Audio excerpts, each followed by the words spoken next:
It says recording right there.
Or do you have any cards for them? Extra cards? No.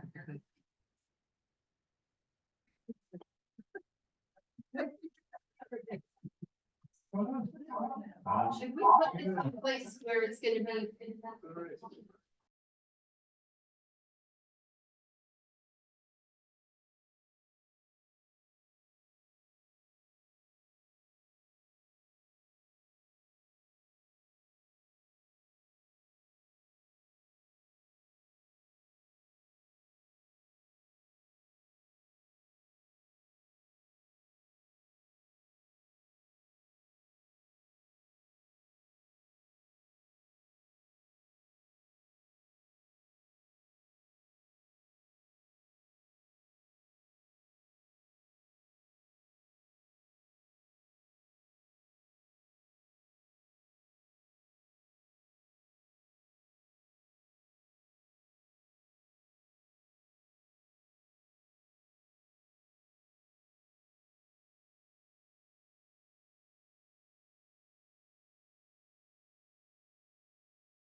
Want to sit over there?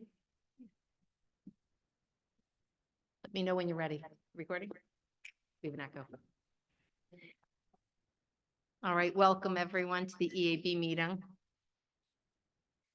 We'll begin with some business. We'll open the meeting. Do we have a motion to approve the minutes from December 13th? Motion to approve. All in favor? Did. Any opposed? So the December 13 minutes are approved. And do we have a motion to approve the minutes of January 10th, 2024, which is our roundtable on sustainability? Need the motion? All in favor?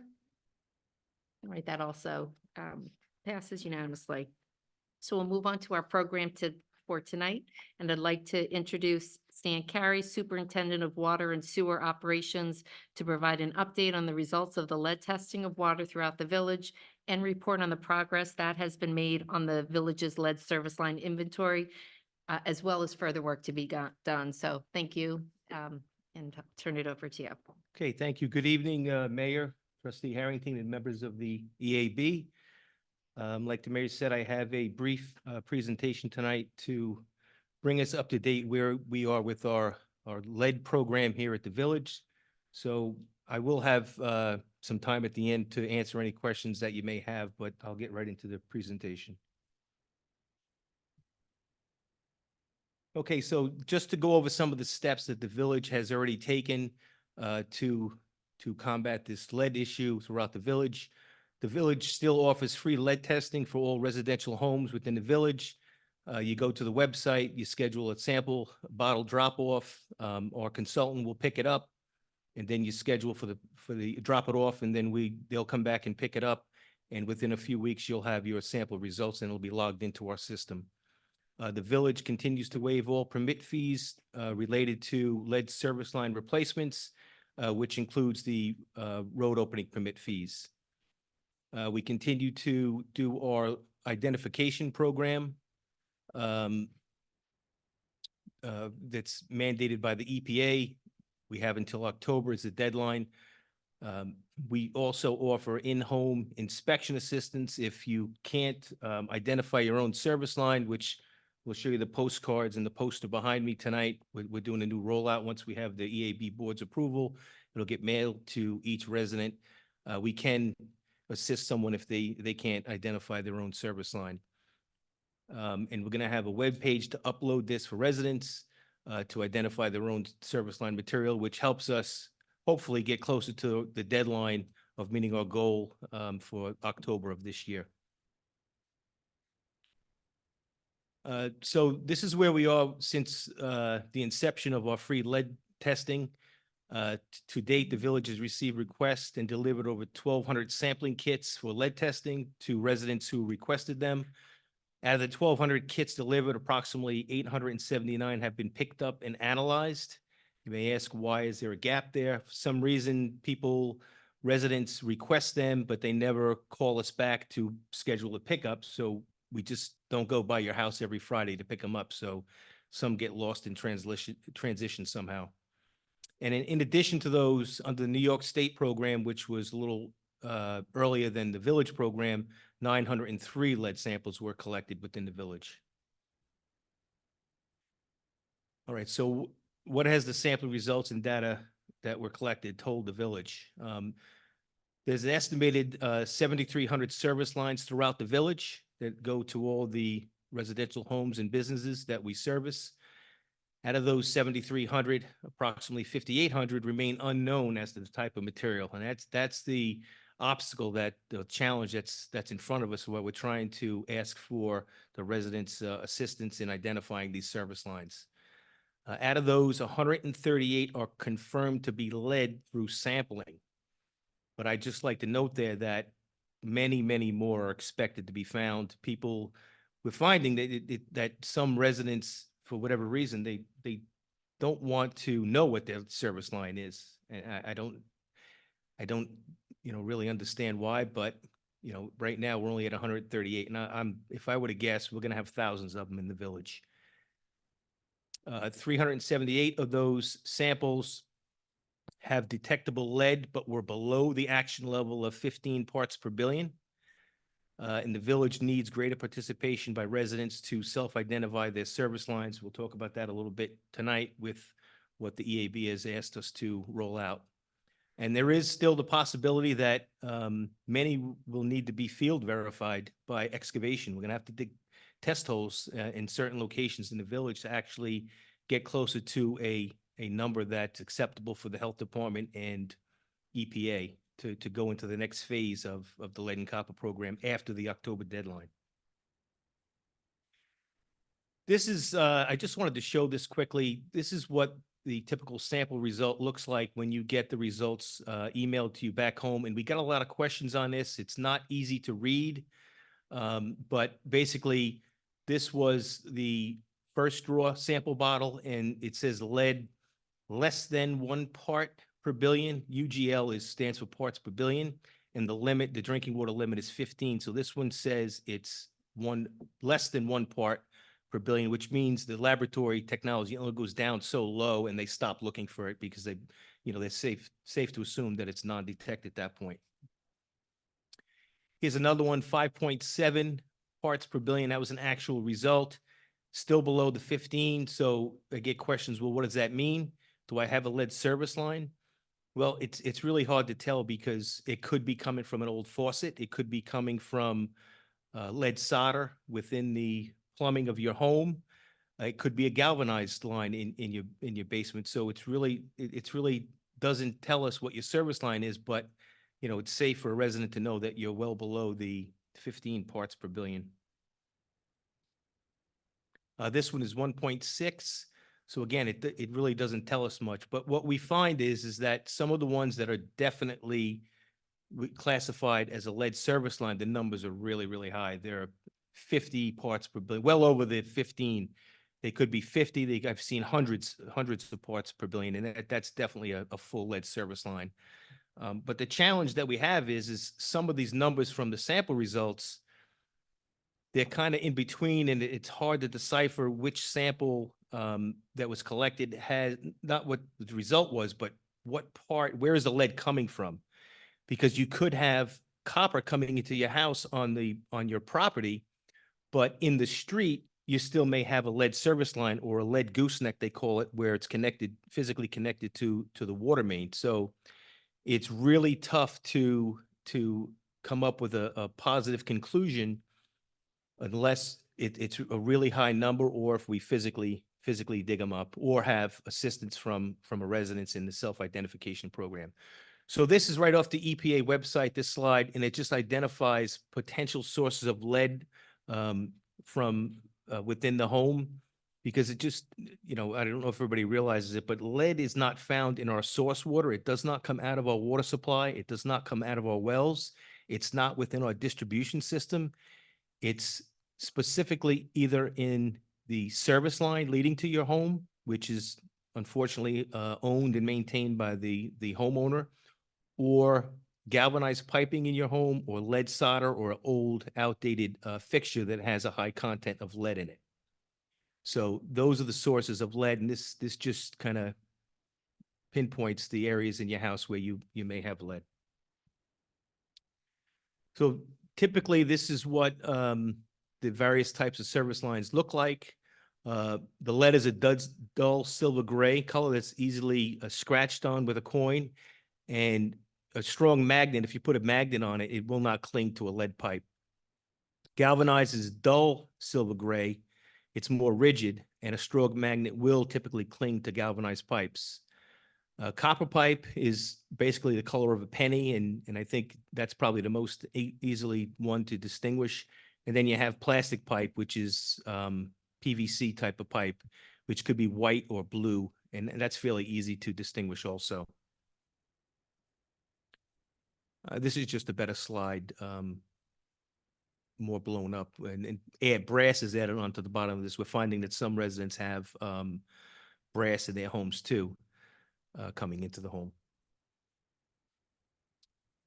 So this is just a graph that we wanted to put up. We showed this at the last, it's been updated a little bit at the last EAB meeting that we spoke about lead. And what it is the blue represents the first draw, out of your faucet in a sample. The 5 liter is the second drawer, and then the 10-minute is the gray. And this is since we started adding the orthophosphate. Now, the orthophosphate that we've added does not totally remove the lead. It just helps to lower the levels. And, this graph shows us that it's trending downward, with the exception of that one outlier. And there could be a number of reasons why that one kind of stuck out. You see where the blue line sticks up there next to the 48. But overall, it's trending down since we started putting in the orthophosphate treatment. And what that does is it forms a protective film or coating on the inside of your pipes, which doesn't allow the lead to leach out as easily. But again, it's not a total answer to service line replacement to mitigate the lead in the water samples. There was a question, I was a little hesitant to put this slide up, but I think in some of the communications between the EAB board, I saw that somebody wanted to know about the health effects of lead.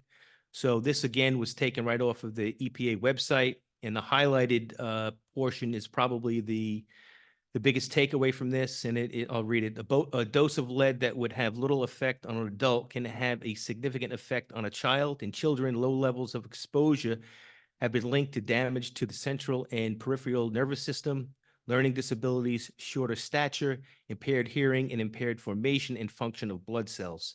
So obviously it's much more harmful to the younger population than adults. So one of the most frequent calls that I get is about filters. A lot of residents seem to be very interested in putting a filter in to mitigate the lead that's found in their homes. But I just wanted to make sure that people, do their research before they select a filter, and it has the appropriate NSF and ANSI certification. NSF ANSI 42 for particulate reduction of lead, and the claim of lead reduction. So really do your research before you decide on a filter. We really don't like to recommend a filter because there's so many out there, and if you don't maintain these filters, they can actually do more harm than good. How do you know what concentration this filter is removing? How long is it before you need to service the filter or change it? And if you let it go a week or a month beyond, its useful life before it needs to be changed or the media backwashed, you could be exposing yourself to actually higher levels of lead than what you think you're taking out. This slide's a little blurry, and this is another reason why we don't like to recommend it, because they have a very specific range of operating these filters based on the pH levels and the temperature of the water in your house. And if you're not sending the water through these ranges, within these ranges through this filter, you might not be removing any lead. So I'm just, at times, I'm a little puzzled why some residents choose to go this route and leave the lead service line in place with all the maintenance and uncertainties of these filters. The best course of action is to replace that lead service line. I know it's quite an expense, but it's the safest thing to do that would really put your mind to rest going forward. The lead would be gone if you just replace the service line.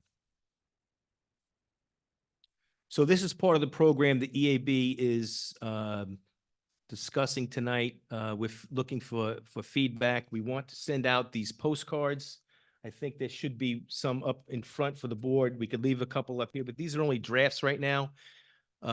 We're asking for people to scan that QR code, and it'll take you to our website where you could self-identify and upload a picture of your service line so we know what's coming into your house. It'll greatly help us achieve our goal before the October deadline. But in the back portion of this is just, it goes to, that's what it's going to look like, the back and the front, asking for the residents' participation. So if you look at them, you could tell me any feedback and we can make some edits, but we're hoping to get this mailed out within the next week or two and really have the residents help us out in this program. That's the back of the postcard that'll go to everyone's house. And this is the poster that's behind me here tonight.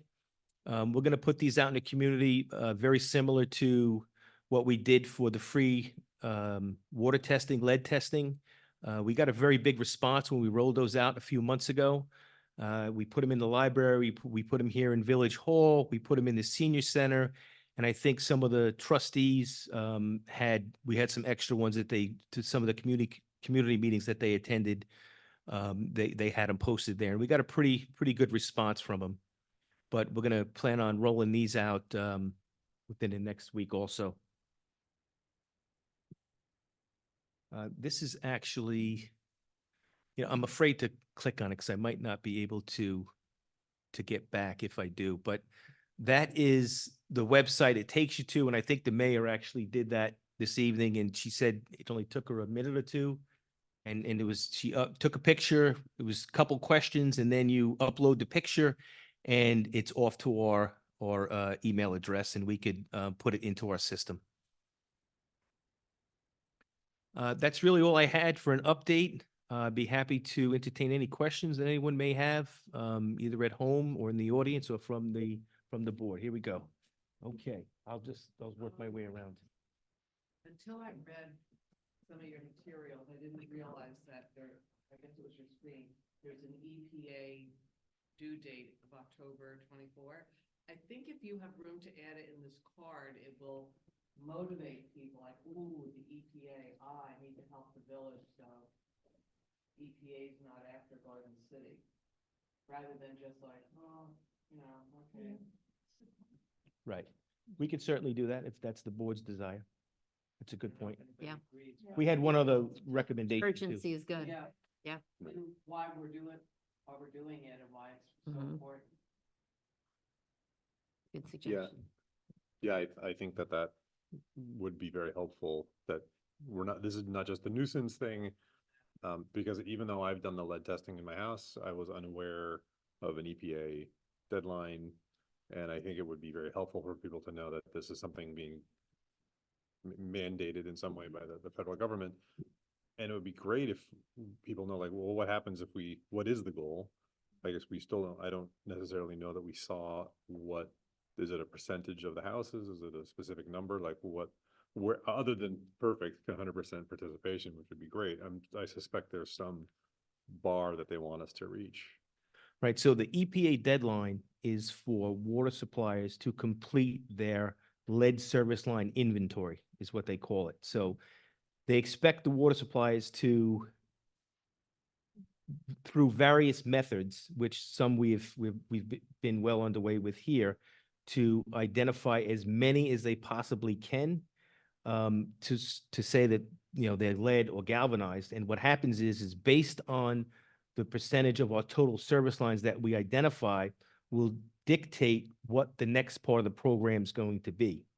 So if we have, just making up numbers, 2,000 unidentified, and we don't know what they're going to say yet, we're probably going to have to be able to do so many per year for the next 10 years after that. The percentage that we have to do in the next phase is going to be higher and higher. So that's why it's important for us to do as much as we can now, so that the burden doesn't get harder and harder as the years go on based on their new regulations. So we don't know what they're going to require next, but we do know that the more we can identify, I hate to use the word less we're going to have to do as far as identification, but it's going to be a lower percentage that we have to deal with, the better we do now. Sure, yeah, that makes sense. And and I guess based on that answer, we don't know what again, if we use completely fictitious numbers, if there's 5,000, use 7,000 some odd service lines, and if we find out that 6,000 are lead, which is obviously not the number, but if there's like a really high penetration of lead service lines, is the EPA going to mandate that they be like remediated, or is it just an inventory? We know for sure that they're going to mandate, like we'll just use your example. Let's say we know we have several thousand of them. Yeah. They're going to say, based on that number, you have to do 200 a year for the next 10 years or whatever it is. Mhm. But the situation that the village is in is we don't own them. So it puts us in a difficult position where we can't force a homeowner to replace their lead service line, but we still have to be, as the water purveyor, we still have to be involved with continually notifying them and offering sampling to them. Right. So we're still going to be involved, and there's other programs that we've kind of talked about at the very early stages where we might be able to help residents, Mhm. but it really hasn't developed yet at the board level.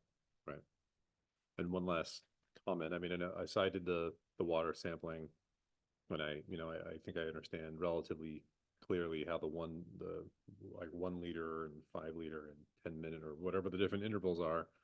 But maybe if you explained, to people that are doing the water sample, like why they do that and, how that determines where the lead is coming from, that might be a helpful information.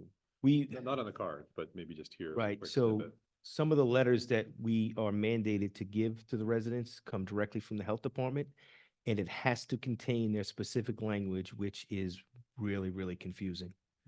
But it has to, I mean, we all do it. When we get something in the mail and it's 2, 3 full pages of fine print, it's tough. It's a tough read. On top of that, people just don't follow it.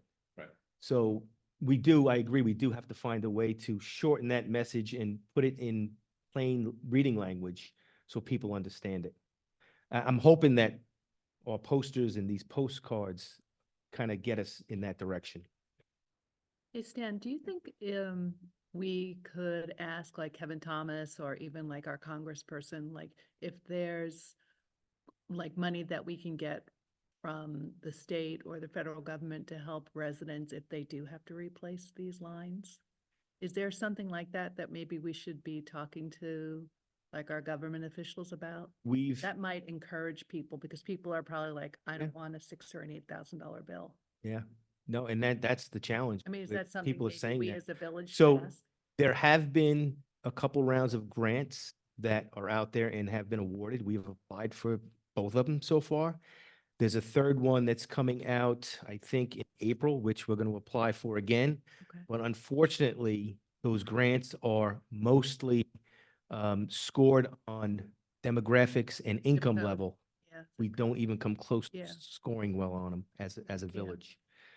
But I do know from past experience that reaching out to elected officials from whatever agency, whether it's a state rep or a federal rep, and more than just a phone call, help us, we need to do something, like almost bother them on a weekly basis for a very long time. Squeaky wheel kind of gets the grease scenario. I know that works. Okay. I know that works. So it's a good thought. I have one probably nutty idea, but suppose it were tax deductible that we could take $8,000 off of our income every year in order to fund the cleanup. So at least there's a deduction people can take. I think they need a financial incentive to do this. I mean, we had it done a couple years ago, $8,000, but felt it was necessary, but I don't know if it was a deductible. Well, I think that's an excellent point to bring out, but that would have to go to the elected official either at the state level or the federal level, because I don't think the village has any authority to. Right, oh, yes, no, I know, I understand this is, pie in the sky, but I don't know. I mean, I know who our federal senators are. I mean, they're 2 for the whole state, but I should know this, but who is our rep, or do we have one right now? Congress. Kevin Thomas, I think, is going to be running. Kevin Thomas is going to be running for Congress for us, like for our region. Yep. And then right now he's our state senator. Who's our rep right now for Congress? Yeah. Esposito. So, I mean, We can reach out to. he would be the one right at this point in time to write to or reach out to, and a good idea. Qualify for these grants. Then we can do that. And just as a thought, I'm just curious, what happens to all of these lead pipes? We're all into recycling. Where do they go? Once they're removed from the yards, where? Is lead good for anything? I mean, I think it has a reuse purpose. Mhm. I know a lot of the fishermen used to love it because they would melt them down and make seekers out of them. I don't know if they do that anymore, but sometimes the safest thing to do is to abandon it in place. It's safe to leave it right where it is in the ground, 5 feet deep. It's not hurting anything, because the water's not going through it anymore. But some of the plumbing contractors actually use that line to pull out and pull the new service behind it. And then they take it to the scrapyard and they melt it down and they get paid for it as waste. To know. Thank you. Just like to make one recommendation on your card. The issue is, I think that it's opens up, we need your help. Doesn't show what's in it for the resident right away, since we want to try to get compliance. I think if you take your line that you have on your board above, you have a lead service line, and you put that above if you look at the card. On the put it- card. And you maybe put it here Okay. above, and maybe just make your picture a little bit smaller, because then that's their incentive to do it. To follow up on what John is saying, I agree with that point, and I also, it makes me wonder what happens next.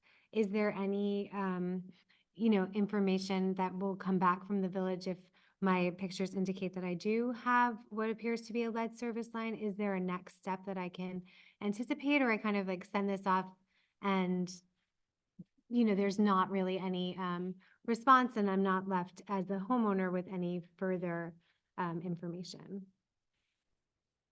Well, once you self-identify, as a homeowner what you have, you're helping the village with our EPA mandated deadline for identification, but like I said before, unfortunately, from going forward, probably not what everyone wants to hear, it's really up to the homeowner to decide. We, as a village, we can't force you, even if there was a way that it could be funded. Let's say we got a grant, we still can't make you replace your service line. It's your property. You own it. And I understand that. On the self-identification form, it doesn't actually ask for you to say, I believe I have a copper line, I believe I have a plastic line, I believe I have a lead line. Right. So if I haven't necessarily been sitting through all these meetings, and I just take the photo in compliance and I send it in, maybe I would be anticipating somebody getting in touch with me to say, oh, thanks, Smith, you have a copper line in your house, all is well. Or maybe this requires further investigation. It appears like it may be a lead line. I understand. So your question was if you didn't identify and you wanted somebody else to look at it, and then I'd let you know what it was. So Mhm. Or, is- or, there's an email on that link, I believe, at the QR code. If mhm. you have a question, I think that's where you would pose the question and one of us would get back to you. I actually tested that today to see where it was landing. Got it.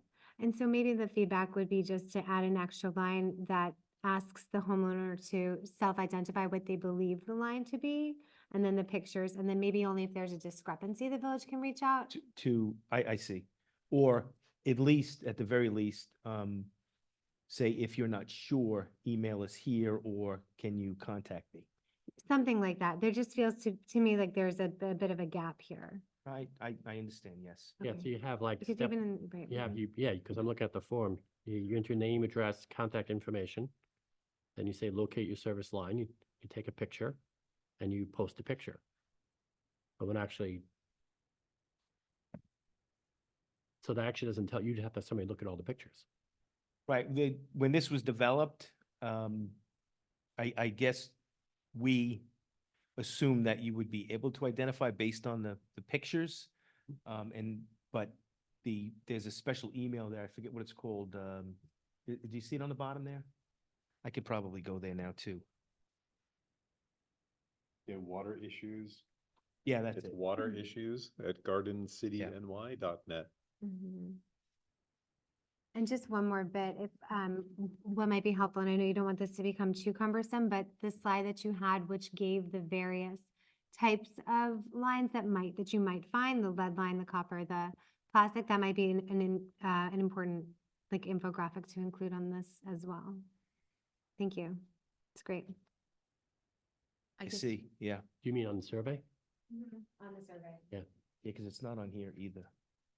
I have to say, I did do it right before the meeting. It's so easy. It took about 30 seconds to do, which is an advantage. I just assumed that if it was lead, it doesn't tell you, to your point, what it is. I assume that if someone sends a picture and it is a lead service line, that there would be an automatic contact made to that homeowner. And if we are going to be doing that, then the advantage to the homeowner, part of it could be we can help you. And to your point, it's complicated. We can only tell you what's coming into your house. We can't assure you that there isn't lead further out, but we can we can identify whether lead service line is entering your home. And that's sort of what you get from it. Maybe they should all be responded to with, what the village, when they look at that picture, what it looks like, and thank you for participating. And I guess it could also be for those that have brass or copper coming in, maybe let them know it doesn't mean continue to test for lead, because it doesn't mean that there isn't lead elsewhere in your line. I just would be careful with that, because you ask the village to make a determination of your pipe based on a picture. So you can say suspect lead pipe or suspect, you think it's copper, but until you actually gone and seen, somebody took a shot and you're gonna say based upon an image, somebody in the village is gonna determine that this is There's also lead. a responsibility or a liability that comes when making the determination based on a photo. Exactly, and that's You what, say- that's what I'm getting you at. say it's a copper pipe. Oh, it looks like copper, and then it turns out to be something else. Yeah, so I would almost go the other way, that if you think there's a problem with the pipe, you could say suspect, and then needs further evaluation, but don't actually commit to it. I think if it's lead, if it looks like lead, there'd be the risk in not saying anything. You know what I mean? You sent it to the village, Right. you figured, so I think it's, there's a I mean, we risk, could yeah. say Sort of something like hard to- appears to be lead. Yeah, yeah. but don't make an actual determination, because you could put the village in a liability situation. Offer, in one of your slides, did you say that someone from the village would go to your home if you invited them and they would look at your pipe? Yes. Now, that's not something that we have put out there yet, but we're getting so closer to October, we really need to do that. And these are just pictures of how the water. Yeah. flows, Not Yeah, types of piping like PVC. or right. lead. It typically, in your basement, it either comes through the wall, right where the meter is, or through the floor, right where the meter is. And we're interested in right where it comes in, either through the wall or the floor, what type of pipe. That's where the picture should be taken. Well, that doesn't address the issue of if the connection between the service line and the street line is lead. No. How does one deal with that? Well, between the sampling and this, because we're supposed to identify on both sides, from where the public right of way is in the street and on the homeowner's side. So it's not 100% answer. And that's why I mentioned earlier that there's a possibility we may have to do a lot of digging in the village, physically, excavate some of these. And the theory is like, we don't have to go and do every single one, but if we have a block where, a neighborhood where all the houses were built and we have the building records, there's a lot of information that went into the model, so to speak, that H2M built for us. All of that's taken into consideration. So if there were never any building permits to upgrade the plumbing, or the house was rebuilt over the years, and there's 20 houses on the block, and we dig up 2 of them, or have lead samples on 3 of them, we could safely bring in the rest of those and say, listen, based on all of this information, that's acceptable method from the EPA too, that, okay, all of these houses are lead. So we have to just get a representative sample of that block if everything else falls into the same criteria. But to answer your question plainly, we don't know if just based on that, or based on a sample, or just based on what we see coming into the basement. It's really it's a crapshoot.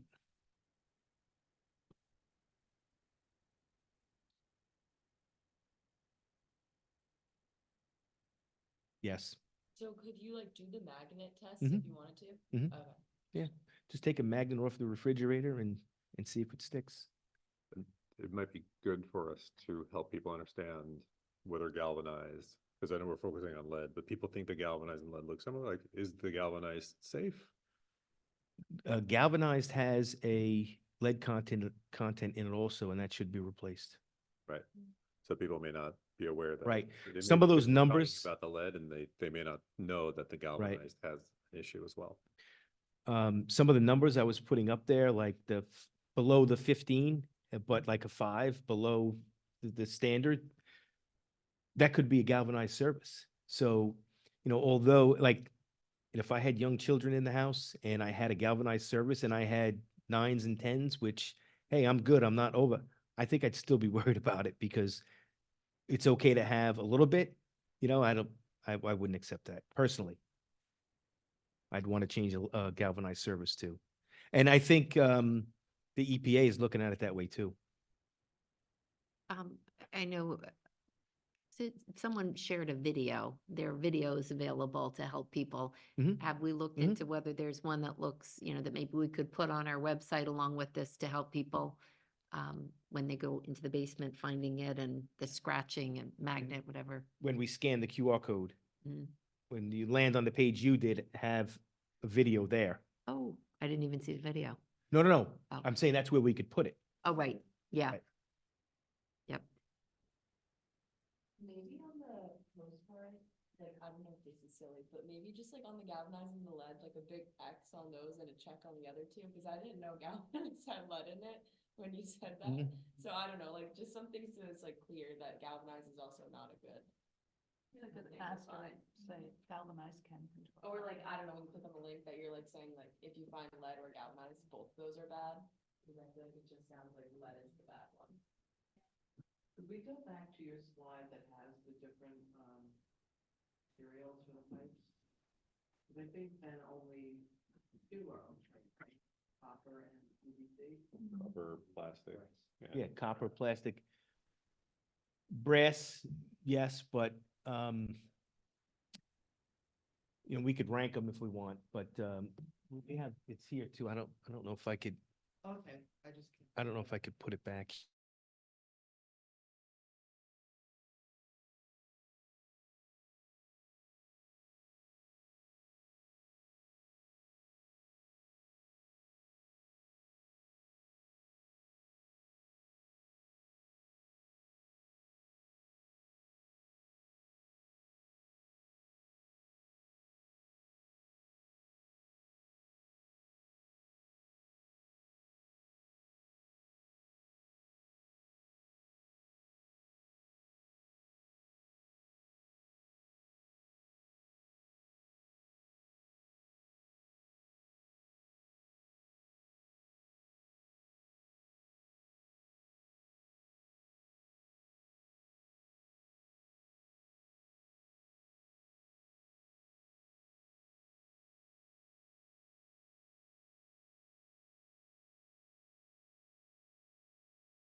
Some low numbers too in your samples. Now, there's so many factors here because the orthophosphate that we add, the lead content in brass should be very low, and with the orthophosphate, you may not even pick it up. So you might be okay with a brass service line. But there's so many chemistry variables here that you have to really consider. It's really difficult to say, yes, it's good, no, it's bad.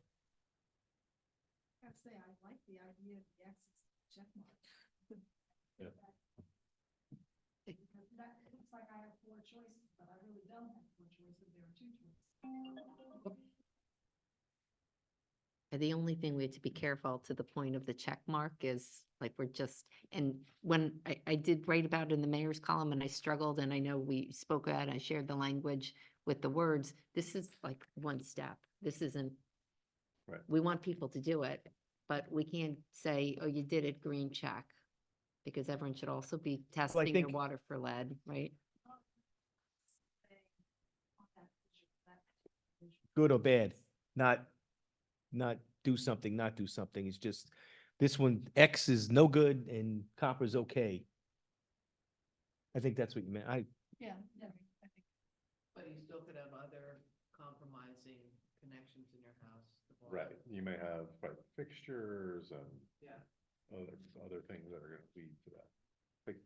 I don't think people even know that, like you were mentioning it, fixtures are old solder with lead in it. can certainly add to that. So you could have a beautiful service line coming into your house that was replaced yesterday, and you know, a fixture at your sink or somewhere else might have lead. Right, your sink, we still mentioned the fixtures. The sink would have to be pretty old. Like, you know, I had a sink that I bought from Restoration Hardware that had very clearly labeled as you were assembling it, because it didn't say, you know, you sort of put the whole thing together, but it was very clear that one of them was for hot water and one of them was for cold. And why would they care about telling you which one to use, which was which, unless one of them had lead inside of the fixture itself? And that was, you know, about 10 or 15 years ago. Not that. I don't know, but why would there be a hot and cold fixture that they wanted you to use in a very specific way, unless there was lead or something else? and now the solder that the plumbers used to use years ago to join the copper pipes, they used to call it 50-50, which was 50% lead, 50% tin, or what other compounds. Now it's 95-5. So it's much lower. That regulation didn't start until maybe the late 80s or early 90s. I'm not sure exactly when. But now plumbers don't even use solder. They use those press fittings, or, you know, it's all, yeah, PEX, it's all, they don't even have those types of connections anymore. Everything's changing so fast. Any questions from? For Zoom to hear you, you have to speak into the microphone. It needs to be on. Otherwise, people on Zoom, if we have people on there, won't be able to hear. Good evening, Tom Appel, 48 Fairmount Boulevard. If you have a test done, do you recommend replicating the test more than once to see if the numbers change? Do they change generally for the same house? Yeah, they will change slightly. We do not recommend a second test. Although some people put filters in and they kind of begged us to do a second test, and we kind of did it as a courtesy. Lead tests aren't really that expensive, but when we're doing thousands, it adds up. Not that public health isn't important, but it's really not necessary to do more than one test. And I would say that if you were to do more than one test, like if you did one a year and a half ago and you did one now, it should be a little bit lower because of the orthophosphate. But again, it could vary based on, you know, different things like, you know, was the heater running before you did it under the sink? The velocity of the water could cause more of a leaching action. You know, did you run it harder or slower than last time? So there's always going to be a little variation. The number's never going to be the exact same, but the result overall won't change greatly. Like you won't go from, you know, 2 parts per billion to 100 parts per billion. That won't happen. But it may fluctuate 1 or 2 parts based on those variables. Thank you. You're welcome. I did have my water tested twice, once with the state program and once with the Garden City program. And my numbers went from 2 and 3 in the state program to non-detectable with the village program, which I presume is because of the orthophosphates. I presume that's why it dropped. Exactly, yep.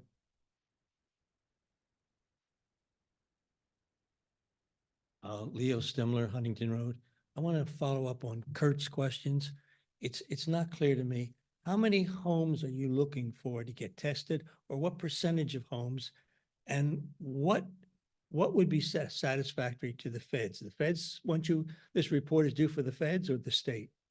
The October 24th? Feds, Okay. EPA. So exactly how many homes do they want tested, or what percentage do they want tested? Well, they're really not telling us what percentage, but again, we know because we've been told that the next phase of this is going to be dependent on how many you know for sure that you have. So we really need to do as many as we possibly can so that the next phase isn't as much of a burden to everyone that we have to comply with for the next 10 or 15 years. So like I said, there's so many different things that have kind of gone into this model, our GAS model, whether it's self-identification or plumbing permits or construction permits that we use. And like I said, we could, you know, and combine that with a few test holes that we may do out in the government strip, so to speak, where your shut-off valve is, we could be able to bring in big lots of homes just by the assumption, which is acceptable if the house was built in the same year. So, but listen, if, you're asking me the question, I'd like to get over 90% because it's going to only help us down the road. But, it only is going to be successful with as much participation as we can get from the residents. So it's not a definitive number that we're looking for. It's just the more the better. When I suggest to people that, hey, there's free lead testing Mhm. and they've suspended the permit fee, the response, I get water delivered. I'm not worried about it.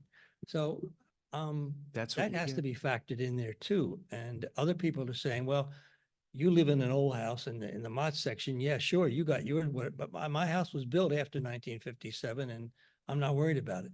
It just seems like it's it seems to me like not a lot of people have had their water tested. Am I correct in what the numbers you presented?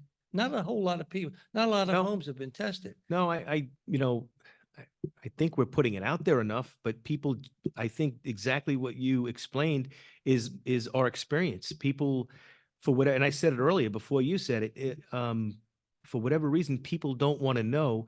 And it almost suggests to me, and a couple people did say it, that they don't want to know because then they would have to disclose it if they sell their house. I've heard that from numerous people. But, my question is as well, your health and your children's health or your grandchildren's health should be a priority over that. And I know $8,000 may be a lot of money, but if we do this and we have documents in the village that say your house is unknown and unknowns are classified as lead until proven otherwise, if someone wanted to buy your house and you were an unknown, it'd be a legal question, but if they foiled the village for the lead records for that house, would we be obligated to provide it? So people may be hiding under a rock that may have to be turned over anyway. Um, to motivate people, I noticed in one of your slides, whoever was writing it said that you really have to be concerned. It seemed you really have to be concerned about children, Mhm. not so much adults. But on the other hand, isn't lead cumulative? It doesn't wash out of your system. So if you are a 40-year, 50-year resident of this village and this is a problem here, isn't that a concern too for people in my generation? Sure. I mean, any exposure to lead or ingestion of lead is not good for you. I think it's just amplified and brought out because of the more serious effects in children. I could have did some more research and found a slide where what it could do in general to humans, and I'm sure there's toxicology studies that have been done on blood levels, and there's a history of it, but I didn't want to go there. Do you think it would motivate residents if you put somewhere in your postcard, lead is cumulative. It doesn't leave the system. So if you don't do anything, Well, it would certainly get my attention if we did something like that. But again, we're gonna have so much on a little postcard, and now we're getting, and not that it's not a good idea. That would certainly get my attention. But I mentioned earlier too, the mandated language that the health department makes us put out in our annual water quality statement, and all of these homes that are part of our lead and copper mandated sampling program. People, I mean, it's 3 pages of really tough reading. Do you think, does the PTA still have the big dinners? Do you think it's worth us working with the PTA and getting it out through the PTA?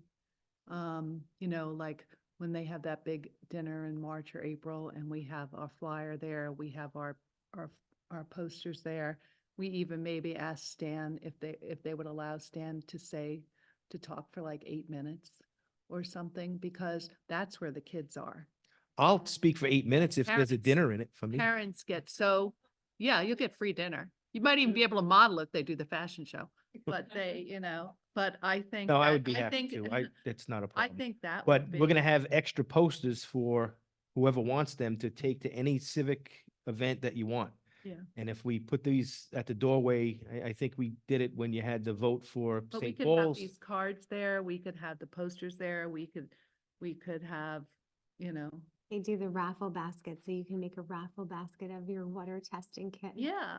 But that works. That theory works because when we did it for St. Paul's vote, we had a surge, and the people who were on the receiving end of it said, "Hey, what happened this weekend? We had 80 hits." The only problem was with some of them were in Western Nassau Water Authority's territory within the village, so we had a bunch of people, which is not a big deal. We We could can tell. also do it the school budget vote. Yeah, yeah, we, yeah, Um, yeah, we can do that. I should be able to get, I'll get a bunch of these made this time, and Maybe our you want to post it, students can post it. help with that. Thank you. Be great. Great idea. We just come and pick it up here. Let us know you're coming. And there'll be extras for everybody. Any event, I think, helps, right? As another suggestion, if the goal is to have the photographs, but then also the true goal is actually to have the water tested, if I'm understanding correctly, when you fill out the survey and fill out the form, usually you get a reply back that says, "Thank you for filling out this form." I wondered if it said, "Thank you. Are you interested in receiving a lead, a free water testing kit?" And then they just click on that because they're already invested enough in taking the photograph. Maybe then you have their attention and you can just right away Or you could, send that out to them.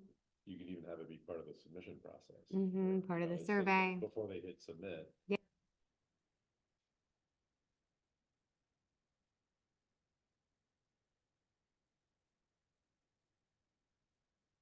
When you land at the very end, rather than just, I would say great, your data was sent successfully, thanks, it could then lead you to, would you Well, like to test your water? I was saying, Could say right on there, I was saying. and then have the link to do it. I was saying that maybe you do it right before then. So as you're submitting all your information, you are required to say, to submit, yes, I want to test for free, or no, thanks, I'm good. Well, we could do it either If you way. do it that way, I think so. Either way. and it's forced to make that choice, then you're gonna get very high, acceptance. So one of those annoying fields that won't let you submit until it's not read It's gonna anymore. have the little red asterisk next to it, required. I think we could do it either way. Not a great idea. Is any other questions or input on the outreach? It just highlighting that the EPA is mandating this, and not to cause a stir or a problem in the village, but something like, we're going to be in trouble if we don't do this. Not the right words, but creating that urgency. Like, if we don't do it now, it's only going to get worse. So please. Mhm. And there's a deadline, right? Right. We have. Well, we're in February, so we have 8 months to complete this. And which means we need whatever. I'm sure you can create the urgency. I mean, the goal is to get as many as we can. At this point in this rate, if, let's just say we got to half of them, what's that gonna do to the village for the next phase? Which is gonna put us in a very difficult position because all of these unknowns, we're gonna have to continually send letters to. I don't know if it's gonna be quarterly and then do samples. Are they gonna let us? We don't know. So we don't know what that's gonna look like and how it's gonna be mandated. The language is a little quirky as to the responsibility in the EPA mandates, and until they roll it out in October, we're not sure what it's gonna mean for us. This may be a little bit nutty, but what about a public service ad campaign? Headline is "Get the Lead Out." And it's all the reasons why you want to get the lead out of your house. And we run it in the Garden City News, public service, hopefully we could get a good rate, or maybe they'll even give it as a pro bono. But I think we've got to get the message out there to get the lead out. And why do you want to get the lead out? Because all of this other stuff is just sort of the mechanical process of, fill out the form and EPA and blah, blah, blah. But why am I going to get rid of the lead pipes? My grandkids, my kids, that's why I'm going to get rid of the pipes. And I don't know, I'd be happy to work on an ad concept that's of interest. And if you think the Garden City News might give us a pro bono page every once in a while. I think it's a great idea. Does Carissa do Instagram and stuff for the village? She does. That would be a whole different group that would be on that Instagram.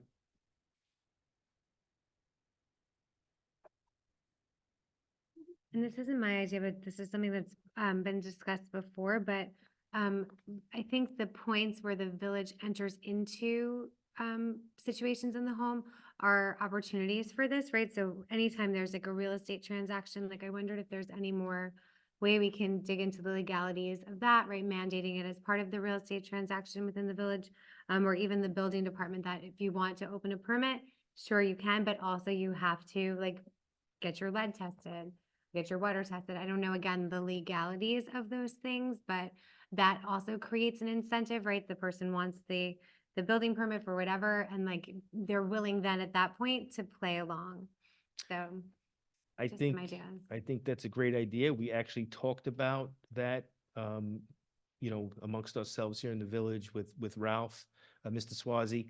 And, you know, I don't know, I can't answer for the board, but that would have to be legislated by the board to mandate something like that, either through the building department or in a sale transaction, where it's either mandated to be disclosed or replaced before they can close on the house. But I don't know.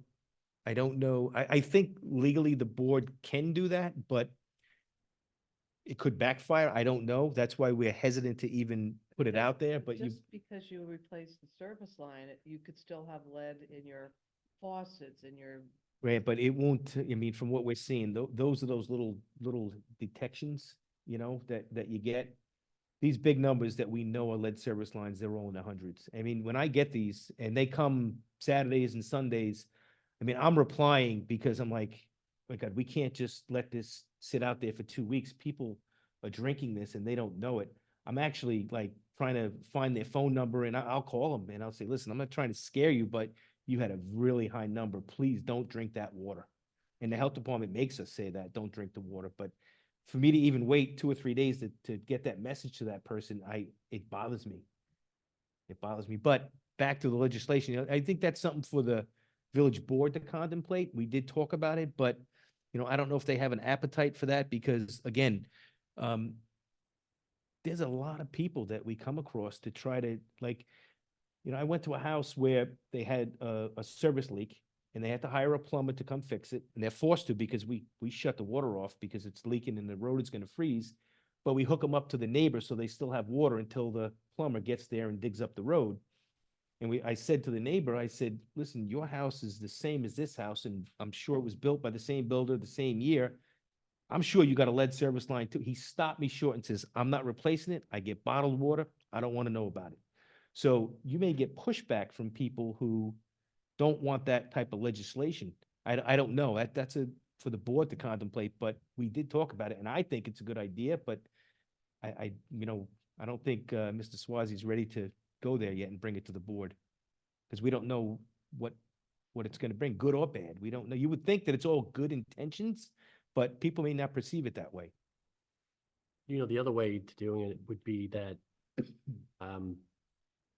when you buy a house, you have to have the engineer go look through the house. And can almost, I don't know if you want to mandate that they have to check for it and submit whether, but then it would be, you know, somebody buying the house, if they Yeah. don't want to buy the house, oh, that's something they will have to deal when they, like, as a closing. It's the same question, you know, I mean, as legislating something.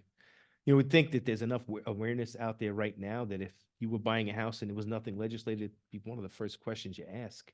I understand. I think it comes up a lot in home sales. I think an inspector, if you have lead coming in, certainly a lead service line coming in, Well, it would likely, a good inspector is going to put that in the report. Right, well, the advantage of if you just make it as a disclosure issue, then it becomes, if you're the seller, you don't technically have to do it. You can work that kind of agreement out with the closing. Like, you know, and so you have 10 people want to buy the house and they're willing to pay above market and say, yeah, it's got a problem, you got to take care of that. No, Don't want the house, it's up to you. So then, especially the way the market is now. It's almost like asbestos. Yeah. Asbestos. I know, I don't disagree.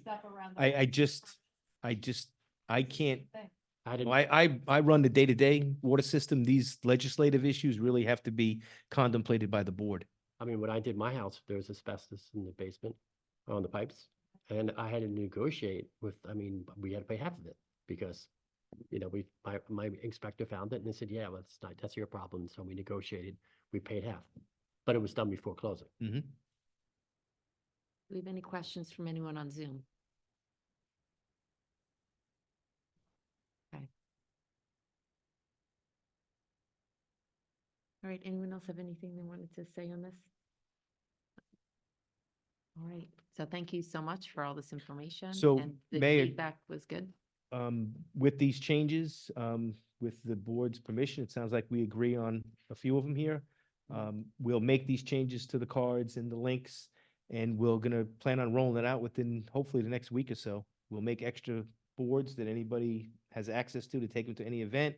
The postcards should go out within a couple weeks, but that's the plan if it's okay with the board.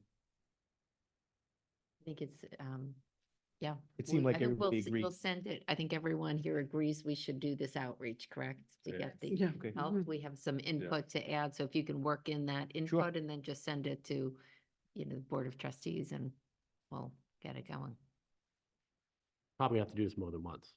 Do you think, I think if we had a couple of those extra boards, I can't help but imagine that the French workshop and 4-5 would allow us to put them in their I was gonna lobby. say, whether it's And- something on the window. Yeah, I really do. I think they would. We'll make a bunch. Yeah, and then like, I'm happy to go and ask them and we can ask, we can figure out a couple of spots. Well, thanks for all the work on this and the presentation. Thank you. We have a Thank motion you. to adjourn the meeting. Motion to All in adjourn. favor? All right, the meeting is adjourned. Thank you for joining tonight. Good night.